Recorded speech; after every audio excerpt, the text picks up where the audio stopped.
자, 안녕하십니까, 사리스마입니다. 오늘은요, 비가 많이 온 뒤에 고추가 낙엽이 지는 현상이 최근 들어 많이 있었습니다. 그리고 잎의 색깔이 많이 변색이 된다, 이런 문의도 굉장히 많이 들어왔습니다. 그 원인과 해결 방법에 대해서 알려드리도록 하겠습니다. 우선 여러분들한테 한 가지 물어볼 게 있습니다. 숨을 쉬는 것과 물을 마시는 것, 어느 게 더 중요하죠? 일상생활을 할 때 언제든지 숨을 쉴 수 있잖아요. 그리고 물도 언제든지 마실 수가 있습니다. 그런데 극단적인 상황에 예를 들어 물에 빠졌을 때, 자, 거기서 숨 쉬는 게 중요합니까? 물 먹는 게 중요합니까? 목이 정말 마르는 상태라 해도 일단 물에 빠지게 되면 무조건 숨부터 쉬려고 합니다. 자, 그럼 그게 사람이나 식물이나 다르냐? 똑같습니다. 그리고 하나 또 중요한 거 말씀드릴게요. 여러분, 사람의 코는 여기 달렸죠. 식물은 코가 어디 있을까요? 식물의 코는 뿌리에 있습니다. 뿌리에만 있다라고 하기는 좀 그렇습니다만 뿌리에서 대부분의 호흡을 하게 됩니다. 자, 토양 내에서 뿌리가 호흡을 한다는 얘기거든요. 숨을 쉰다는 얘기입니다.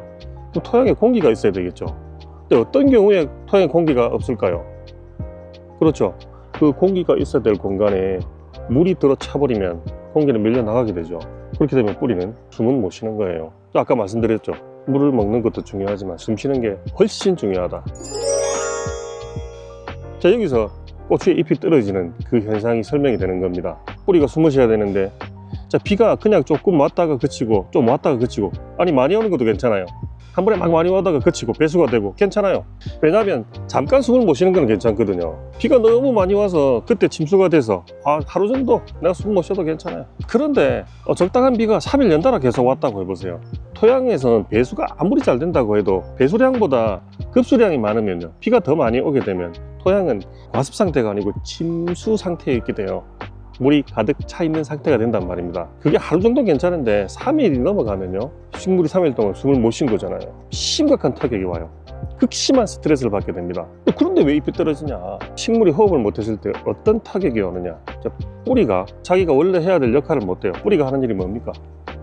물을 빨아들이고 그 물에 녹아있는 무기양분을 빨아들이는 거 아닙니까? 그 행위를 할 수 없게 되는 겁니다. 물이 있음에도 빨아먹을 수 없는 상황이 된다. 그런데 비가 탁 개어버렸네요. 날씨가 쨍쨍 막 해가 나요. 엄청 덥고 햇빛이 내리쬐면 잎에서 증산이 일어납니다.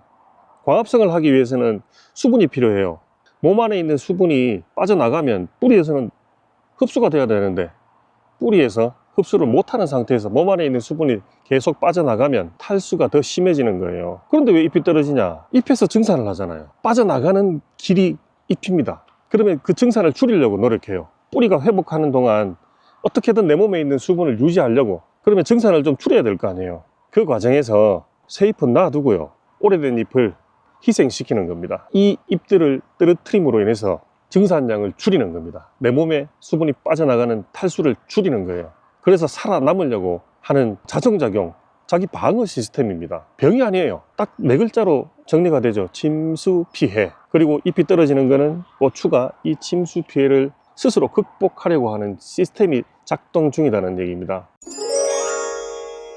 그런데 잎이 또 색깔이 안 좋아집니다. 그건 또 왜 그러냐? 자, 잎을 떨어뜨리는 과정에서 그냥 떨어뜨리면 그 잎에 있는 영양분이 아깝잖아요. 그래서 그 잎에 있는 영양분을 회수를 한 다음에 새 잎으로, 생장점으로 위로 다 보내줍니다. 어린 잎으로. 자, 우리 어른들은 그렇죠. 자녀들, 자식들을 위해서 내 모든 걸 희생하잖아요. 똑같습니다. 식물도 구엽, 노엽들을 그 과정에서 희생시키는데, 희생시키는 과정에서 그네들이 가지고 있던 영양분마저도 회수해서 새 잎으로 보내주는 거예요. 그리고 그 노엽은 색깔이 변해서 장렬하게 전사를 하는 겁니다. 근데 우리는 그걸 보고 그 원리를, 시스템을 모르니까 이게 병인가? 이게 뭐지? 뭐 때문에 그렇지? 굉장히 궁금해하시고 심각하게 받아들이는 분이 많으시더라고요. 비가 그친 뒤에 계속 전화가 왔어요. 왜 그러냐? 무슨 병이냐? 자, 다시 한번 말씀드립니다. 병 아닙니다. 과습이 이어지면서 침수 상태에 놓여지고 식물의 뿌리가 호흡을 못하게 되면서 극심한 스트레스를 받았고, 그 과정에서 수분을 흡수 못하는 상황이 되고요, 몸 안에 있는 수분이 빠져나가지 못하게 증산을 줄이는 과정에서 잎이 떨어지는 겁니다. 살아남기 위한 시스템이 작동 중이다 라고 정리할 수 있습니다. 나름 쉽게 말씀드리려고 노력했습니다만 어땠을는지 모르겠습니다. 그리고 이런 경우 뭘 해줘야 되느냐?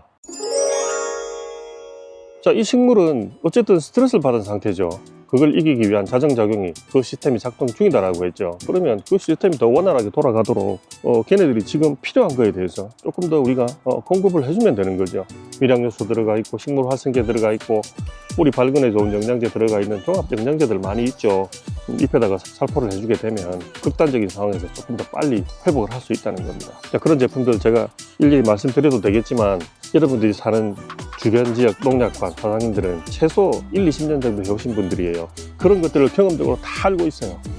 그래서 가서 내 상황을 얘기하면 좋은 제품들 많이 소개해 주실 겁니다. 가서 문의하시고 좋은 영양제 사서 살포를 해주시면 될 것 같습니다. 자, 여러분 오늘은 여기까지 하겠습니다. 카리스마였습니다. 감사합니다.